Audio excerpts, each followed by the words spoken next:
2장 11절입니다. 마지막 절까지 읽습니다. 그러므로 생각하라. 너희는 그때 육체로 이방인이요 손으로 육체에 행한 할례당이라 칭하는 자들에게 무할례당이라 칭함을 받는 자들이라. 그때 너희는 그리스도 밖에 있었고 이스라엘 나라 밖의 사람이라.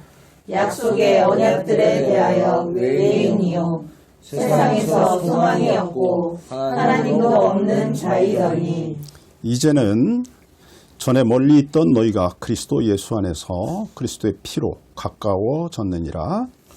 그는 우리의 화평이신지라.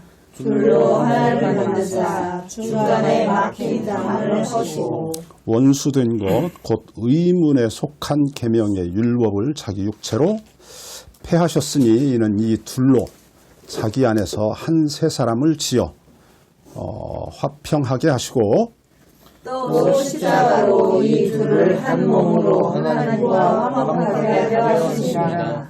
원수된 것을 십자가로 소멸하시고 또 오셔서 먼 데 있는 너희에게 평안을 전하고 가까운 데 있는 자들에게 평안을 전하셨으니 이는 저로 말미암아 우리 둘이 한 성령 안에서 아버지께 나아감을 얻게 하려 하심이라. 그러므로 이제부터 너희가 외인도 아니요 손도 아니요 오직 성도들과 동일한 시민이요 하나님의 권속이라. 너희는 사도들과 선지자들의 터 위에 세우심을 입은 자라. 그리스도 예수께서 친히 모퉁이 돌이 되셨느니라. 그의 안에서 건물마다 서로 연결하여 주 안에서 성전이 되어가고 너희도 성령 안에서 하나님의 거하실 처소가 되기 위하여 예수 안에서 함께 지어져 가느니라. 아멘. 기도드리겠습니다. 거룩하신 아버지 하나님, 이 아침에도 진리의 말씀으로 우리 중에 거하셔서 우리에게 감화해 주시고 감동해 주시고 성령의 지혜를 주셔서 계시된 말씀을 우리가 깨닫고 이해하고 그 말씀이 온전히 서게 하시옵소서. 하나님 아버지, 하나님의 말씀이 우리를 살리는 말씀이 되도록 축복해 주옵소서. 예수님 이름으로 기도합니다. 아멘.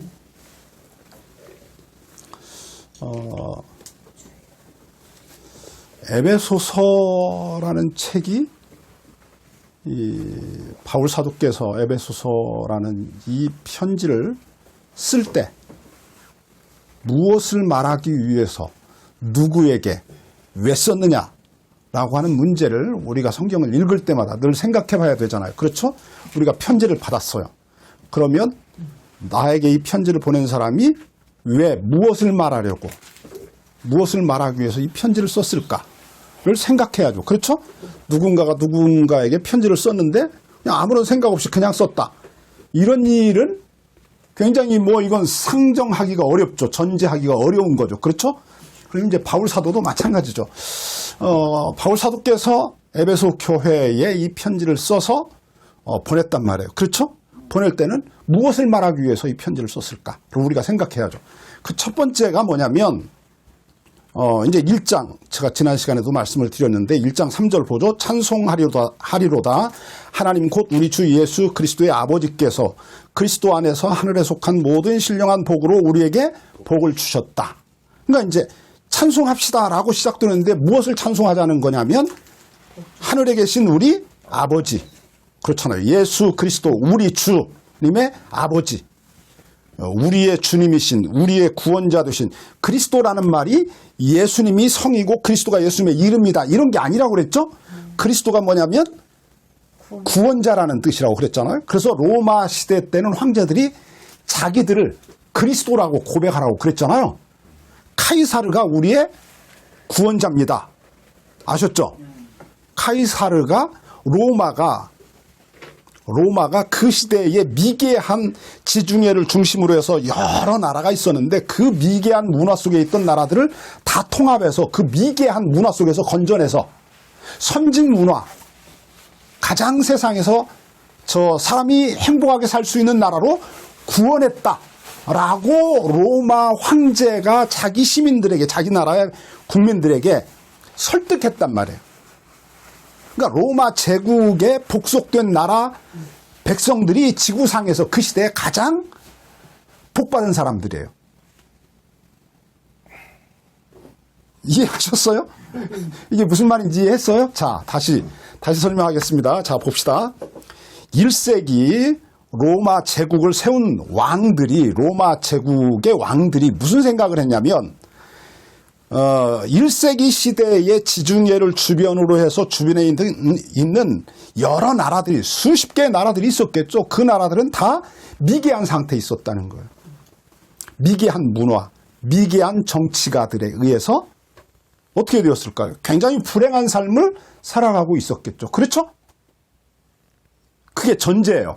그런데 그들의 손에서, 그 미개한 문화 속에서, 미개한 문명 속에서 무엇이 자기들이 이 세상에 왜 살고 있는지, 무엇을 위하여 살고 있는지도 모른 채 그냥 태어나서 그냥 살다가 짐승처럼 살다가 죽어가는 그러한 그 미개한 문명 속에 살고 있던 사람들을 로마 황제가 군대를 끌고 가서 그 나라를 나쁜 악한 권력자, 나쁜 권력자들의 손에서 건져내서 굉장히 선진화된 문명과 선진화된 어떤 그 지식 세계 속에서 그 평화로운 행복한 삶을 살아갈 수 있도록 해방했다는 거예요. 그런 의미에서 로마 황제가 뭐냐면 구원자예요. 구원자. 아셨어요? 네. 구원자라고. 그러니까 그 구원자가 뭐냐? 그게 그리스도라고. 그런데 예수 믿는 사람들은 로마 황제가 구원자고 메시아가 아니라, 그리스도가 아니라 누가?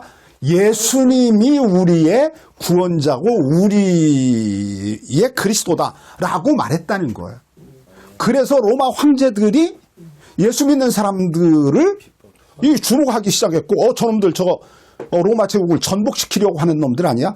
저놈들이 많아지면 나중에 똘똘 뭉쳐가지고 어떻게 하겠어요? 로마 제국에 반항하겠죠. 전쟁을 일으킬 거 아니에요. 반역을 저지를 거라고. 그러니까 저놈들 어떻게 해야 돼요? 싹을 잘라야죠. 그래서 기독교인들을 그렇게 무자비하게 씨를 말리려고 핍박을 했던 거예요. 이해하셨죠? 네. 자, 그런데 이제 에베소서에서 바울이 말합니다. 봅시다. 첫 번째가 무슨 이야기를 하냐면, 우리 주 예수 그리스도의 아버지께서 우리에게 뭐를 주셨냐? 복을 주셨다고 그래요. 복을 주셨다. 자, 뭐를 주셨다고? 복을 주셨다. 그런데 이 복은 땅에 속한 복이 아니라 어디에 속한 복이냐면 하늘에 속한 복이다. 그래요. 아셨죠? 땅과 하늘이라고 하는 것이 의미가 있어요. 이걸 지금 다 설명은 못하는데, 어쨌든 이제 언젠가 제가 막 글로 써서 여러분에게 뭐 예전에도 드렸지만 더 좀 쉽게 설명해서 좀 누구든지 내 글을 읽으면 이해할 수 있도록 지금 글을 계속 쓰고 있으니까, 그 글을 아마 이제 그 앞으로 여러분이 받게 되면 더 잘 이해하게 되겠죠. 봅시다. 이 하늘이라고 하는 것과 땅이라고 하는 것이 어떤 차이가 있냐면, 하늘이 본질이라면 땅은 하늘의 그 본질을 모방해서 만든 거예요. 그리스인들은 하나님이 세상을 만들었다고 안 하고 그들이 믿는 신이 있어요. 데미우르고스라고 하는 신이에요. 데미우르고스라고 하는 하나님이 있어요. 헬라인들이 믿은 하나님. 근데 이 신이 저 하늘에 있는 그 이상 세계를 땅에다가 만들었어요. 아셨죠? 그러니까 하늘에 있는 이상 세계가 땅으로 내려왔어요. 자, 이걸 어떻게 이렇게 설명할게요. 쉽게. 이거 만든 사람이 있죠. 누가 만들었어요? 도자기를 만드는 사람이 만들었겠죠. 그죠? 도자기를 만드는 사람. 그럼 이제 그 사람이 이걸 만들었는데 이게 원형이 어디 있어요? 이거 원형이 어디 있어요? 자, 이거 만든 사람이 있다고?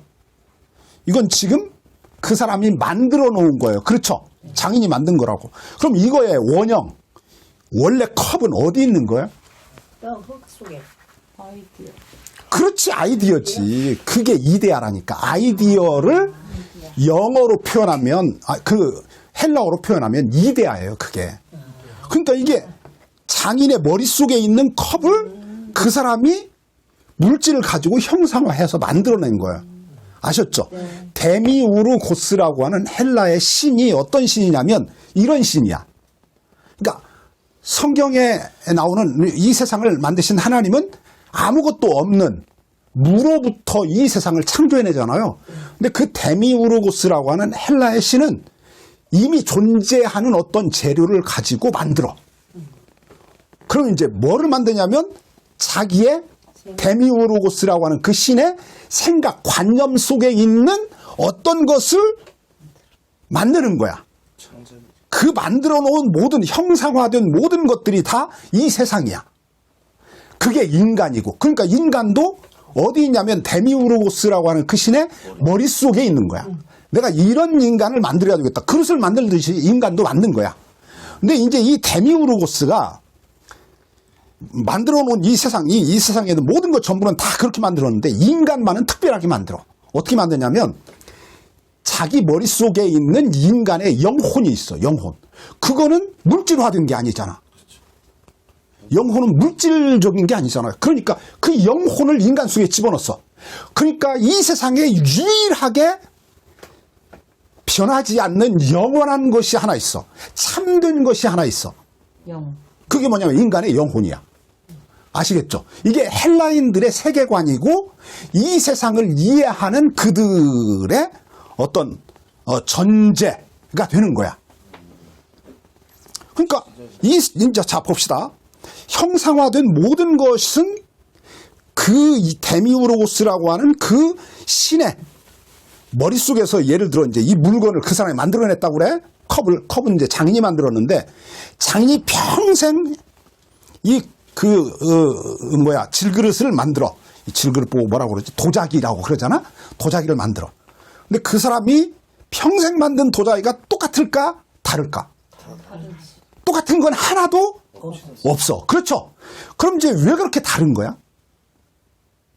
왜 그럴까? 자기 머리에서 상상을 한 거지. 그러니까 자기 머리에서 가장 온전한 도자기를 만들기 위해서 애를 쓸 거 아니야. 우리가 고려 청자, 이조 백자가 있잖아요. 그거 비싸. 굉장히 값비싸. 왜 그래? 장인이 만들어서 비싼 거. 희소성이 있어서 그런 그렇지. 희소성이 있지. 왜 희소성이 있어? 그럼 뭐 아무렇게나 만들어 놓은 것도 희소성이 있으면 되는가? 그 장인이 그 자기가 만들기를 원하고 꿈꾸고 기대하면서 자기의 최선을 다해서 마지막으로 가장 잘 만들어 놓은 도자기가 그거야. 그러니까 그게 비싼 거야. 무슨 의미인지 아시겠죠? 무슨 말인지 알겠죠? 자, 이게 뭘 의미하냐면 아무리 장인이 훌륭한 도자기를 잘 만드는 장인이 모든 것도 마찬가지. 책상을 만드는 사람도 자기 평생에 자기 머릿속에 있는 책상을 만들기 위해서 막 무진 애를 써. 그래도 정말 자기 머릿속에 있는 그 도자기는 그 책상은 못 만들고 죽어. 무슨 말인지 아시겠죠? 그렇잖아요. 아무리 잘 만들려고 해도 온전히 자기 머릿속에 자기가 상상하는 그 도자기는 못 만들지. 그러니까 무엇이 참이야? 머릿속에 있는 도자기가 머릿속에 있는 책상이 자기가 만들려고 하는 머릿속에 있는 그 생각이 진짜고 눈에 보이는 모든 물건은 다 가짜야. 됐어요? 자, 그럼 이제 신이 인간도 만들었어. 데미우르고스가 인간도 만들었어. 이 세상에 온전한 인간이 있을까 없을까? 없어. 그렇죠. 없어. 아무리 자기가 최선을 다해도 자기 머릿속에 있는 인간을 만들지 못해. 그래서 인간에게 뭐를 줬다고? 자기가 가지고 있는 영혼을 줬어. 아시겠죠? 그러니까 이제 인간에게는 뭐가 있냐면 진짜가 있어. 진짜. 참이 있어. 그렇죠? 그게 뭐냐면 인간의 영혼이야. 근데 이제 이 인간이 왜 다른 짐승과 다르냐라고 물으면 그들은 말해. 인간의 머릿속에는 뭐가 있냐면 참이 있어. 진리가 있어. 참된 게 있고 진리가 있고 원형이 있어. 그리고 이게 선해. 여기서 말하는 선하다는 말은 악함의 반대가 아니라 온전해. 가장 온전한 거야. 흠과 티가 없어. 부족함이 없어. 그게 뭐냐면 영혼이야. 그러니까 이 영혼은 늘 무엇을 추구하냐면 온전한 것에 가까이 나아가길 원해. 그것에 온전한 것에 다하길 원해. 그런데 인간이 뭐를 가지고 있냐면 문제가 있어. 문제를 가지고 있는 게 있어. 이게 육체야. 이 육체는 뭐를 가지고 있냐면 이게 욕망이 있어. 욕망이. 인간이 욕망을 가지고 있어. 근데 이 욕망도 본래는 선한 것인데 이 인간이 가지고 있는 육체 안에 인간이 육체를 가지면서부터 이게 무슨 욕망으로 이게 변질이 되냐면 이게 탐욕이라고 하는 욕망으로 변질이 돼. 그러니까 선에 가까이 다가가도록 하는 욕망을 신이 인간에게 주었는데, 데미오로서 줬는데, 이게 육체 안에 주다 보니까 이 육체가 욕망을 해. 그러니까 막 인간이 뭐야? 이게 이제 불행한 거야. 왜냐하면 그 탐욕이 채워지지가 않아. 그러니까 정말 그럼 이제 인간이 깨달아야 돼. 뭐를 깨달아야 되냐면 이게 육체의 욕망을 채워서는 내가 결코 행복할 수 없다. 그럼 이제 어떻게 함으로 내가 행복할 수 있는가?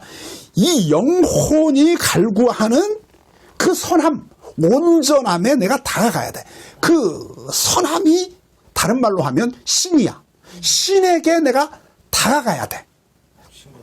그럼으로써 우리는 온전한 행복에 다다를 수 있다라고 가르쳐. 이게 헬라 철학이야. 근데 성경하고 비슷한 것 같아. 비슷한 것 같아. 이게 굉장히 이게 그 기독교 오늘 아침에도 내가 저 방송을 하나 틀어놨는데 어떤 목사님이 하는 설교를 들으니까 똑같아. 이 얘기를. 그래서 이제 이게 인간에게 구원이라는 게 무엇이냐라고 물으면 이 영혼이 이 육신에서 벗어나가지고 천당에 가야 돼. 그 천당이 어디냐면 이데아의 세계야. 그 데미오르고스가 살고 있는 거기야. 그로 가야 돼. 그러면 우리가 이제 드디어 행복해. 왜냐하면 무엇으로부터 벗어나냐면 욕망으로부터 벗어나니까 그런 거야. 막 끊이지 않는 솟아오르는 욕망으로부터 벗어나. 이게 참 사람이 이제 대부분 우리가 언젠가도 제가 말씀을 드렸지만 그 1900년대에 최고의 저 신학자고 설교가로 인정하는 사람이 누구냐면 마틴 로이드 존스라고 하는 영국의 목사님이 있었어. 근데 이분이 옥스퍼드 대학을 나온 의사였어. 의사. 왕궁의 영국 황실의 의사였어요. 그런데 어느 날 이 사람이 그냥 그 영국 황실의 의사면 얼마나 우리말로 말하면 명예도 있고 저 연봉도 엄청나고 그렇잖아요. 사람들로부터 얼마나 저 존경을 받고 뭐 이러겠어요. 그런데 그 모든 걸 다 때려치고 어느 날 교회 목사가 됐어. 시골 교회. 조그만 교회에 가서 설교를 하는 목사가 됐어. 그럼 사람들이 가서 물었을 거 아니야, 기자들이. 당신 왜 그러냐? 그랬더니 이 사람이 말한 거야. 내가 영국 황실의 의사로 있을 이유를 찾지 못했다는 거야. 그러니까 자기의 존재 이유가 없는 거예요. 왜냐하면 자기가 이 세상에 태어나서 의학을 공부한 이유가 뭐예요? 높은 명예를 얻고 많은 돈을 벌기 위해서 의사가 된 게 아니잖아요. 어떤 사람이 되려고 이게 아픈 사람들을 고치려고 의사가 되었는데 영국 황실에 가서 보았더니 이 사람들이 아픈 사람이 별로 없어요. 너무 먹어서. 근데 이 사람들의 문제가 어디 있냐면 욕망을 다스리지 못한 것이 문제야. 너무 잘 먹고 너무 또 잘 먹는 사람의 특징이 뭐냐면 안 움직여. 이 두 가지가 문제야. 그러니까 조금 덜 먹고 많이 움직이면 그냥 다 나을 병이야. 근데 그거를 안 해. 그리고 와서 뭐를 달라고 그래? 약을 달라고 그래. 내가 배가 아파요. 머리가 아파요. 어지럼증이 있어요. 이러면서 이제, 와서, 자기를 좀 치료해달라고 그래서 진단을 해보면 다 두 가지만 하면 그냥 돼. 하나는 조금 덜 먹고, 그 다음에 다른 거는 한 번 더 많이 걷고, 운동하고, 그리고 이제 하나 더, 여기 더하면 이게 즐겁게 살면 되는 거예요. 영국 황실에 있는 사람들은 뭐 생활비 때문에 걱정할 일이 없잖아요. 그런데 이게 행복한 사람이 없어. 아무도 없어. 행복한 사람이 아무도 없어. 그러니까 이게 누가 고칠 수 있는 게 아니에요. 의사가 고칠 수 있는 고칠 수 있는 게 아니에요. 하나님이나 고치. 그래서 이 사람이 깨달았어요. 아, 사람의 진짜 문제는 무엇이 문제냐면 그 사람을 고쳐야 된다. 사람을. 그래서 이 사람이 이 목사가 된 거예요. 자, 성경 봅시다. 성경으로 돌아와서 하나님이 우리에게 하늘에 속한 신령한 복을 주었다라고 말할 때 하늘에 속한 신령한 복이 무엇이냐 이제 설명하겠습니다. 이 1장에서 바울이 뭐라고 말하냐면 우리를 자기의 아들들이 되게 했다고 그럽니다. 우리 성경 봅시다. 굉장히 중요한 겁니다. 이거 5절 보겠습니다. 그 기쁘신 뜻대로 우리를 예정하사 예수 그리스도로 말미암아 자기의 뭐가 되게 했다고? 아들들이 되게 했다고 합니다. 자기의 아들들. 그러니까 하나님이 하늘에 속한 신령한 복을 우리에게 주셨어. 그게 뭐냐? 우리를 자기의 아들들이 되게 한 거야. 여기서 말하는 자기는 누구냐면 하나님이지. 우리 주 예수 그리스도의 아버지. 그렇죠? 우리 하나님. 그 하나님이 우리를 자기의 뭐로 삼았다고? 아들들이 되게 한 거야. 자, 봅시다. 이게 뭐라고? 하나님이 하늘에 속한 신령한 복을 우리에게 주신 거야. 하늘에 속한 모든 신령한 복을 우리에게 주셨어. 그게 뭐냐? 우리를 자기의 아들들이 되게 하셨다라고 바울이 말해. 아셨죠? 네. 그러고 끝났으면 이게 뭔지 잘 몰라. 그냥 아, 우리를 자기 아들들이 되겠구나 이러고 끝났으면 이게 에베소서를 굳이 쓸 이유가 없어. 그럼 이제 우리를 자기 아들들이 되게 했다는 말이 무슨 말이냐를 설명하는 거야. 우리를 자기 아들들이 되게 했다. 그 말을 무슨 말로 말하냐면 교회라는 말로 설명하는 거예요. 바꾸어서 표현해. 그러니까 우리를 자기의 아들들이 되게 했다는 말을 바꾸면 우리를 예수님의 몸이 되게 했다. 교회가 되게 했다는 말로 바꿔요. 우리가 하나님의 아들들이 되었다는 말을 바꾸면 우리가 하나님의 교회가 되었다. 이거 참 정리를 잘 해놔야 되는데 우리가 교회가 되었다는 말과 하나님의 아들들이 되었다는 말이 같다. 아셨죠? 자, 교회가 뭐냐? 교회. 저 보세요. 교회 굉장히 중요합니다.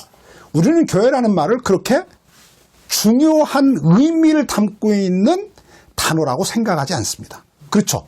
교회. 그냥 쉽게 말하잖아요. 뭐 주일날 아침에 만났어. 너 어디가? 아, 나 오늘 교회 가. 그러잖아요. 네. 그냥 쉽게 말해요. 교회라고 하는 단어를 우리가 떠올리거나 말할 때 우리 가슴이 뛰지 않아요. 이 교회라고 하는 단어와 자, 말을 바꾸겠습니다. 황금이라고 하는 단어를 두 개를 놓고 자, 황금과 교회 어떤 단어를 떠올릴 때 우리의 마음이 더 감정적으로 움직이냐면 황금이죠. 그렇죠? 황금 한 덩어리. 자, 우리를 하나님이 자기의 아들들이 되게 했어. 이 말과 황금 한 덩어리. 이게 어느 것이 더 우리에게 눈이 번쩍 뜨이고 우리 가슴이 막 심장이 쿵덕쿵덕 뜨게 하냐면 황금 한 덩어리야. 그렇잖아요.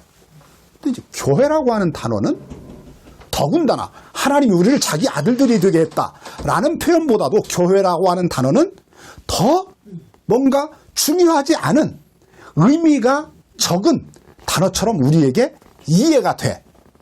그렇죠? 네. 별로 그렇게 중요하지 않은 단어야. 그런데 교회라고 하는 이 단어를 어떻게 바울이 정의하느냐.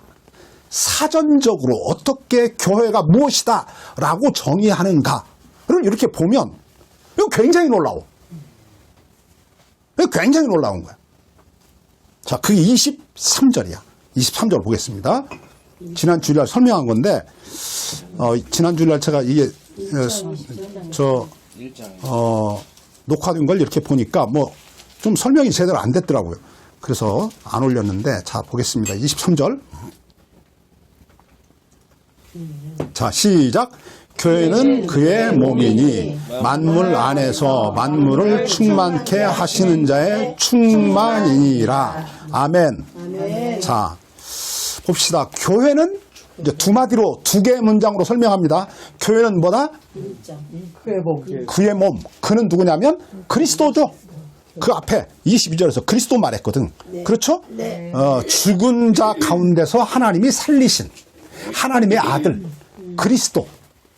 그 그리스도의 몸이다. 무엇이?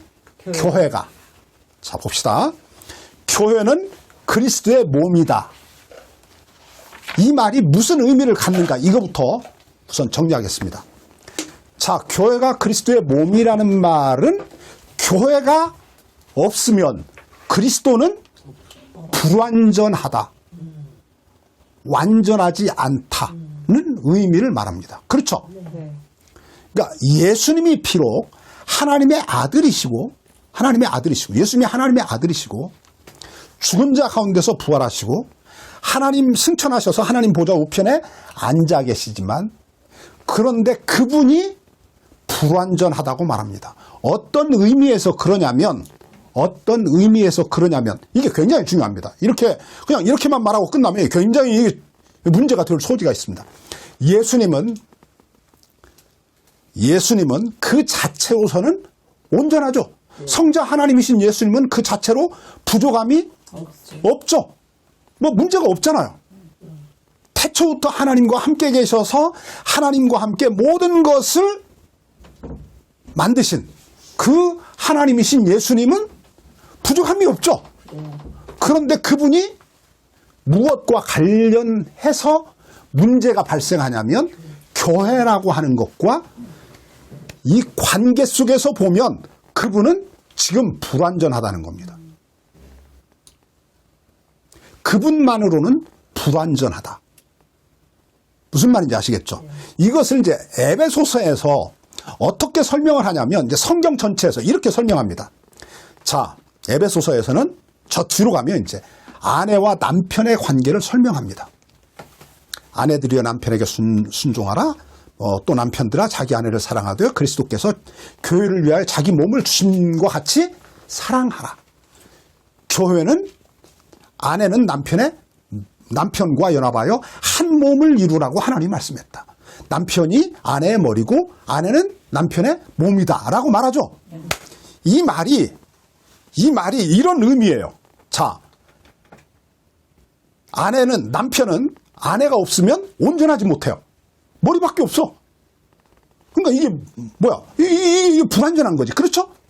또 남편도 아내도 마찬가지야. 자기는 뭐야? 몸이야. 뭐가 없어? 머리가 없어. 그러니까 이게 완전하지 못해. 자, 목자의 입장에서 설명하겠습니다. 목자는 양이 없으면 완전하지 못하죠. 그렇죠? 목자는 양과 함께 있을 때라야 목자죠. 양이 없는 목자는 목자가? 아니죠. 그렇죠. 맞아요. 자, 봅시다. 이런 관계 속에서 보면 백성이 없는 왕은 왕이 아니고 왕이 없는 백성은 이게 나라가 아니지. 그렇죠. 마찬가지예요. 그러니까 예수님이 교회의 머리라고 할 때 어떤 의미를 갖냐면 교회와 예수님이 연합해서 한 몸을 이루었다라고 하는 그런 논리에서만 그리스도는 온전하다는 말이에요. 그러니까 교회와 그리스도가 연합해야만, 그래서 교회 예수님은 완성이 되는 거야. 어떤 사람으로? 새로운 한 사람으로. 그 말이 아까 에베소 2장에서 이야기한 거야. 응? 자, 에베소 2장 아까 우리가 읽은 말씀 15절, 이게 다 볼 수, 13절부터 읽겠습니다. 이제는 전에 멀리 있던 너희가 그리스도 예수 안에서 그리스도의 피로 가까워졌느니라. 그는 우리의 화평이신지라 둘로 하나를 만드사 중간에 막힌 담을 허셨다. 여기서 말하는 둘은 누구냐면 유대인과 이방인이야. 유대인과 이방인. 전에 그 앞쪽에서 그래서 그렇게 말한 거야. 그 앞쪽에서 저 11절에서 그러므로 생각하라 너희는 그때에, 그러니까 이전에, 예수 믿기 이전에는 유대인의 입장에서 보면 우리는 하나님으로부터 멀리 떨어져 있었어. 네. 그렇죠? 네. 유대인의 입장에서 보면 하나님 나라 밖의 사람이고 하나님 나라를 가정으로 볼 때는 하나님의 집 식구에서 우리는 제외된 사람이었어. 무슨 의미인지 아시겠죠? 그런 말이에요. 그런데 이제는 예수님 때문에 유대인과 이방인이 그 중간에 막힌 담을 헐어가지고 예수님이 헐어서 유대인이나 이방인이나 똑같이 하나가 되어서 하나로 연합해서 뭐를 만들었냐면 하나의 새로운 사람을 만들었다는 거야. 그 말이 그 아래로 나오는 거야. 자, 15절. 저 중간으로 쭉 내려가겠습니다. 이는 이 둘로 자기 안에서 한 새 사람을 지었다라고 말하는 거야. 아셨죠? 자, 이 한 새 사람이 나옵니다. 한 새 사람. 하나의 영어로 하면 그렇잖아요. 어라고 하는 단어. 자, 그 다음에 뉴죠. 새로우니까. 새로운 한 사람을 만들었다는 거예요. 누가? 하나님이 예수님 안에서 한 새 사람을 만들었다. 유대인과 이방인이 뭐가 없이 차별이 없이 유대인도 예수님을 통해서 하나님의 백성이 되고 여기서 말하는 하나님의 아들들이 되고 에베소서 1장에서 말하는 하나님의 아들이 유대인도 예전에는 아브라함의 후손으로서 할례를 받고 율법을 지키는 하나님의 백성이었어. 그런데 이제는 아니야. 그들도 하나님의 나라에서 멀어졌어. 하나님의 아들들은 아니야. 하나님의 백성은 되었지만. 근데 이제 아들들이 돼. 어떻게 아들들이 되냐면 하나님의 아들들이 우리가 되려면 어떻게 돼야 돼요? 양자, 입양이 되면 되지. 네. 입양이 되면 내가 하나님의 아들이 될 수 있지. 그렇죠? 근데 또 하나가 뭐냐면 에베소서는 양자로 설명 안 해. 예수님의 몸에 우리가 붙는 거야. 예수님이 머리야.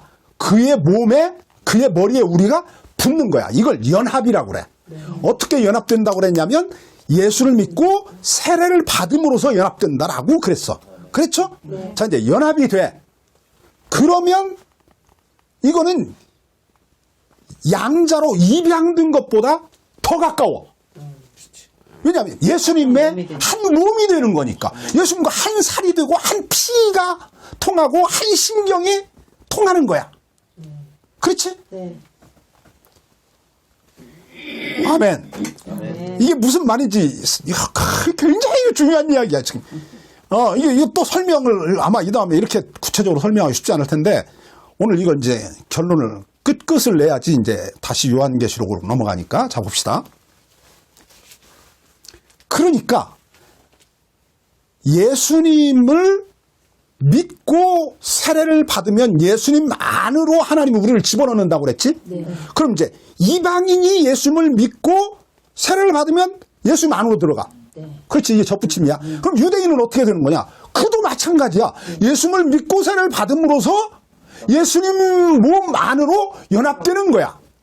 그러니까 예전에는 예수님이 오시기 이전에는 유대인은 아브라함의 후손으로서 할례를 받고 그렇죠. 율법을 지키면 하나님의 백성이 되었어. 근데 이제는 새로운 시대가 왔어. 그래서 새로운 시대가 왔다고 그러는 거야. 새로운 시대가 왔어. 아시겠죠? 그래서 예수님이 오신 이후로 인류 역사가 이 세계 역사가들이 새로운 그 어떤 시대가 시작되었다고 그래서 AD라고 쓰잖아. 이게 새로운 세상이 왔다니까. 예수님이 오심으로써 새로운 세상이 왔어. 이거 세계 역사가들도 인정하는 바야. 새로운 시대가 열린 거야. 왜 그래? 예수님이 옴으로써 뭐가 세상에서 사라졌냐면 유대인과 이방인의 차별이 사라지고 그 다음에 부자와 가난한 자의 차별이 사라지고 남자와 여자의 차별이 사라졌어. 남자도 여자도 주인도 종도 유대인도 이방인도 모두가 다 예수를 믿고 세례를 받음으로써 예수님 안으로 연합이 되는 거야. 그럼 뭐가 돼? 하나님의 아들들이 돼. 그게 뭐야? 교회야. 그게 교회라고. 그러니까 교회는 우리가 그냥 쉽게 생각하는 이런 게 아니야. 그 교회라고 하는 표현을 바울이 얼마나 아주 심오한 그의 모든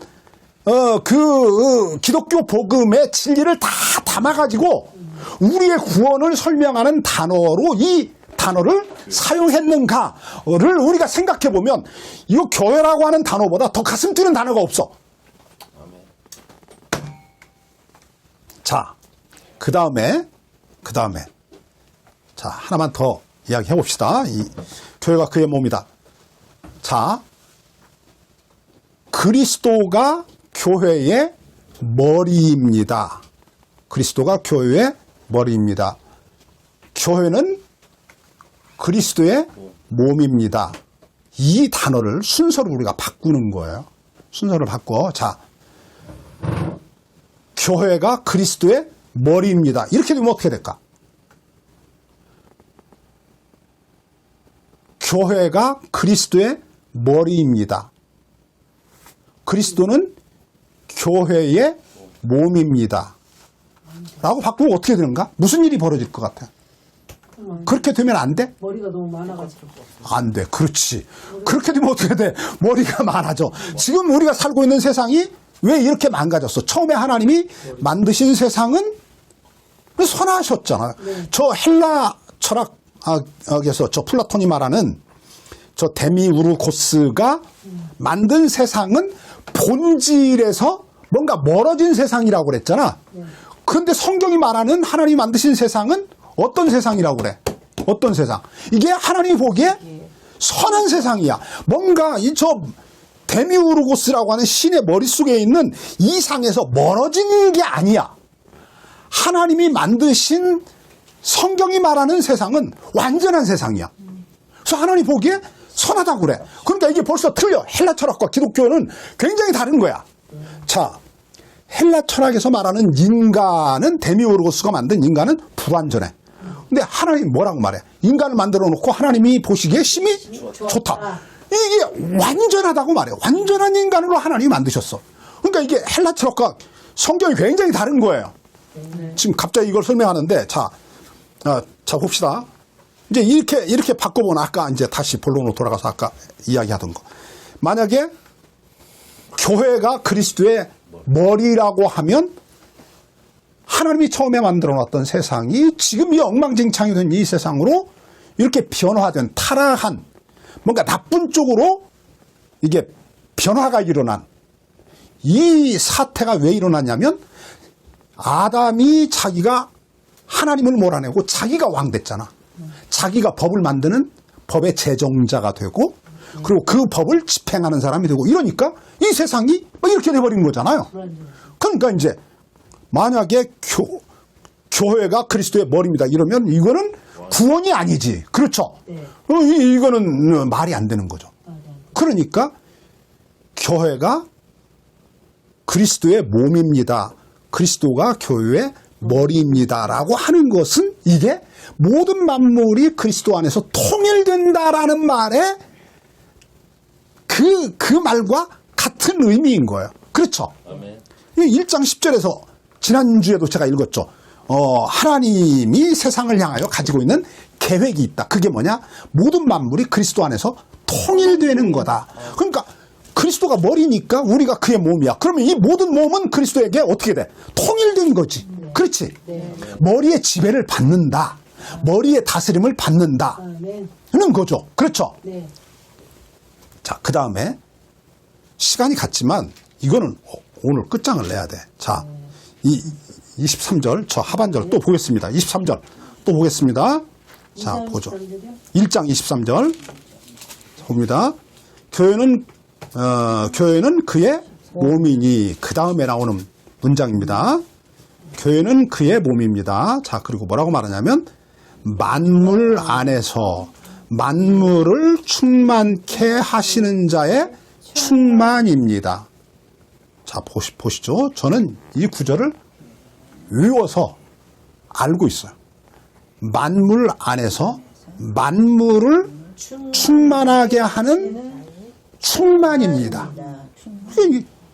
자, 만물 안에서 모든 만물을 충만하게 하시는 분의 충만입니다.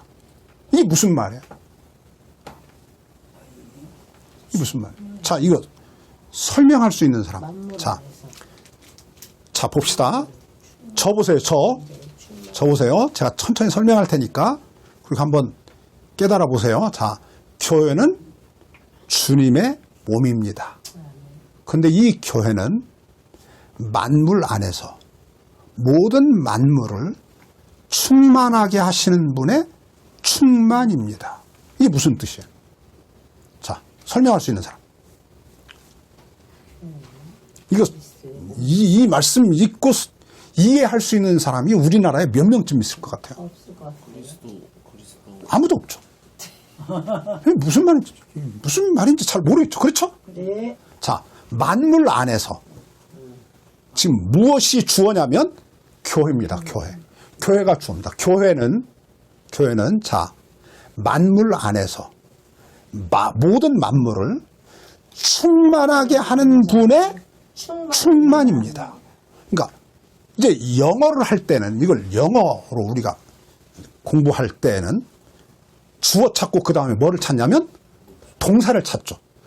영어 문장에서 굉장히 중요합니다. 우리 말도 역시 마찬가지지만 영어는 뭐 그래서 좀 더 쉽죠. 우리가 영어로 이렇게 공부를 하다 보면. 자, 주어는 교회고 그리스도가 아닙니다. 예수님의 몸인 교회고 교회는 뭐다? 동사 하나만 찾습니다. 충만입니다. 교회는 충만입니다. 그렇죠? 이게 말이 됩니까? 교회는 충만이다. 이 충만이 뭘까? 충만이. 머리 드신 그리스도 안에 있을 때. 네. 머리 드신 자, 그래서 이제 제가 충만입니다. 우리나라의 이 구절을 번역해 놓은 번역판이 몇 개 있어요. 그 중에 하나가 표준세 번역입니다. 표준세 번역을 봤더니 비슷해요. 그러니까 표준세 번역은 어떤 성경판, 그 번역판이냐면 우리나라의 헬라어를 공부한 학자들이, 그러니까 우리나라에서는 적어도 몇째 손가락에 드는 헬라어를 가장 잘 안다고 하는 학자들이 모여가지고 헬라어 원문을 놓고 번역한 거예요. 그러니까 어떻게 보면 우리가 가지고 있는 이 지금 개혁성경은 제가 이야기했죠. 이게 어디서 나왔다고 그랬죠? 중국 성경에서 왔다고 그랬잖아요. 중국 성경. 그러니까 헬라어 원문을 중국인들이 번역을 했어요. 중국어로. 근데 이 사람들이 중국어로 번역을 할 때 자기들이 헬라어를 잘 모르잖아. 그러니까 뭐를 참조해서 했냐면 영어. 헬라어가 영어로 번역되었는데 그 영어로 번역된 것을 참조해서 중국어로 번역해 놓은 거야. 그거를 다시 우리말로 번역을 했어. 그게 개혁성경이야. 그러니까, 그렇죠. 그러니까 이게 지금 몇 다리를 건넜어요? 자, 헬라어 원문 성경이 있어. 그걸 영어로 번역했어. 그거를 중국 놈들이 중국말로 번역했어. 그거를 우리말로 다시 번역했어. 그러니까 세 다리를 건넜어요. 참, 우리 아들 그냥 머리가 금방 돌아가. 세 다리를 건넜어. 그러니까 이게 원문 성경에 가까울까? 멀어졌을까? 이만큼 멀어졌죠? 네. 그렇죠. 그러니까 이제 가장 원문 성경에 가깝게 번역하려면 어떻게 해야 돼? 우리가 직접 헬라어를 공부해가지고 헬라어를 그냥 직접 번역하는 게 낫지. 그렇죠. 그래서 태어난 것이 표준세 번역이야. 그러니까 표준세 번역을 제가 자꾸 인용하고 여러분에게 뭐 어떤 성경 이렇게 설명하다가 설명이 안 되면 그 성경을 여러분에게 읽어드리는 이유가 거기 있어요. 그런데 표준세 번역, 성경 번역을 봤더니 똑같아. 99% 똑같아. 이게 무엇을 의미하냐면 직역을 했다는 말이야. 직역. 여러분, 직역과 의역이 있죠. 번역할 때. 직역은 그 단어를 그냥 그 단어에 맞는 우리말을 찾아가지고 단어만 바꾼 거야. 헬라어를 우리말로 바꾼 거야. 무슨 말인지 아시겠죠? 이게 직역이야. 직역해놨더니 이렇게 된 거야. 그럼 이제 의역이 하나 있어. 의역. 의역은 뭐냐면 인용해서 하는 거죠. 원래 이 문장이 어떤 단어를 사용해서 이루어진 문장이냐 상관없어. 그걸 무시해. 무엇만 거기서 중요하게 가져오냐면 의미를 가져와. 의미. 아, 이 문장을 통해서 이 저자가 이 말을 하려고 하는구나 라고 하는 그 의미, 내용을 가지고 와. 그래서 그 내용을 번역해. 그게 의역이야. 그러니까 원문 성경에 없는 말을 해. 원문 성경과 다른 말을 해. 무슨 말인지 아시겠죠? 그 번역판이 하나 있어서 제가 적어왔습니다. 그 번역판이 공동 번역인데 이 공동 번역은 천주교와 우리 개신교의 학자들이 모여가지고 함께 번역한 거예요. 그러니까 우리 개신교, 기독교, 우리 개신교 그 신학자들이 모여서 번역한 게 표준세 번역이라면 공동 번역은 저 천주교 신학자, 개신교 신학자가 함께 모여서 했으니까 더 뭐라고 그래야 돼? 생각을 토론을 많이 했다는 거예요. 토론을 많이 하면 어떻게 될까요? 토론을 많이 하면 더 날카로워지죠. 더 정확해지죠. 더 온전해지는 거예요. 그렇죠? 토론이 중요해요. 그래서 우리나라가 지금 굉장히 위험한 이유가 어디냐면 윤석열 대통령께서 뭐를 안 하냐면 토론을 안 해요. 그분은 지금 우리나라를 어떻게 다스리시냐면 명령을 하죠. 말씀을 하죠. 하나님이네. 그렇지. 말씀을 하죠. 하나님이야. 이 말은 전제가 있어야 돼. 그분은 무흠하다. 온전하시다. 모든 것을 다 아시고 모든 것을 다 하실 수 있는 전능자다. 라고 하는 전제가 있어야 돼. 그렇지 않으면 그가 하는 모든 일은 문제를 일으켜. 그렇지. 그러니까 그 사람이 왜 그렇게 문제가 있는 사람이 무슨 일만 하면 그렇게 사고를 치냐면 모르니까. 전지하지도 않고 전능하지도 않은데 이게 말하고 행동해버려. 그런 척을 해버려. 자기가 그런 줄 알고 착각을 해. 그러면 그렇게 말하니까 이게 막 문제가 생겨나는 거예요. 자, 보겠습니다. 교회는 그의 몸이며 만물을 완성하시는 분의 계획이 만물을 완성하시는 분의 계획. 만물을 완성하시는 분은 누구지? 하나님이지. 하나님이지. 만물을 완성하시는 분, 하나님.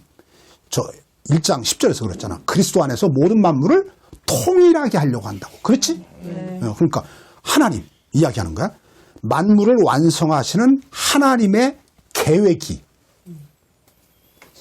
뭐가 주어가 됐냐면 계획이 주어가 된 거야. 그렇죠? 모든 만물을 완성하시는 하나님의 계획이 그 안에서 그는 교회 안에서야. 교회 안에서 온전하게 이루어집니다.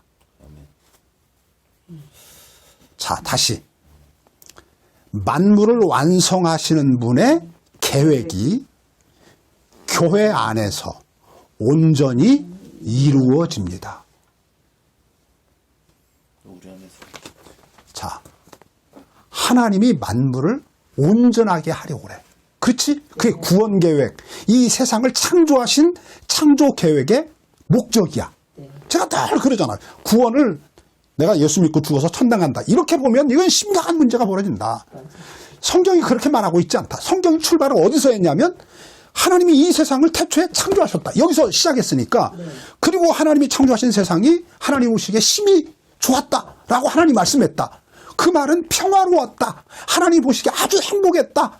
그 세상으로 다시 회복되는 게 구원이다. 그렇게 안 되면 구원이 아니다. 내가 아무리 죽어서 우리 영혼만 저 천당에 가서 이렇게 살면 그건 헬라 철학이 말하는 구원받는 거다. 성경이 말하는 구원이 아니다. 라고 그랬죠. 자, 그럼 이제 하나님이 그 지금 구원 계획 이야기하는 거야. 이 세상을 창조하신 하나님. 하나님 보시기에 심히 모든 것이 보시기에 선했다. 좋았다. 흡족했다. 만족했다. 참 행복하다. 하나님 막 춤을 출 만큼 너무 잘 만들어서 그리고 하나님 만들어 놓은 모든 피조물들이 모두가 다 행복해. 그 모습을 보니까 하나님이 더 흡족해. 막 더 즐거워. 더 자랑스러워. 더 자부심이 생겨. 하나님이. 아시겠죠? 만약에 우리가 하나님이라면 그러지 않겠어요. 막 내가 만들어 놓은 세상이 막 너무 아름답고 막 너무 선하고 그 모든 것들이 다 행복해. 막 춤을 춰. 나를 막 좋아해. 막 나에게 막 박수를 보내. 하나님 정말 훌륭하세요. 막 이래. 하나님이 얼마나 행복하시겠어. 그렇지? 그 세상으로 다시 이 세상이 회복이 돼야 돼. 그게 뭐 구원이라고. 아셨죠? 그게 구원이라고. 그게 구원이라고. 자, 그 구원을 완성하실 그 하나님이 계획을 세워서 그 구원을 지금 진행해 나가고 있어. 누구를 통해서? 예수님을 통해서. 결정적으로. 그렇지? 네. 그래서 예수님을 통해서 새로운 일을 하셨어. 예수님을 믿음으로 그 안으로 믿는 사람들은 그 안으로 예수님의 머리이신 예수님에게로 다 연합되게 했다고. 그의 몸에 접붙였다고. 그의 머리에다가 접붙였다고. 아셨죠? 그래서 우리가 그의 몸을 이루고 있다고. 아셨죠? 자, 그분이 뭐를 하냐? 이 세상을 창조하신 목적을 완성해. 뭐를 통해서? 교회를 통해서야. 교회를 통해서. 그의 몸인 교회를 통해서. 교회가 없으면 완성이 안 돼. 왜 그래? 자, 하나님이 새하늘과 새 땅을 창조했어. 요한계시록 21장이야.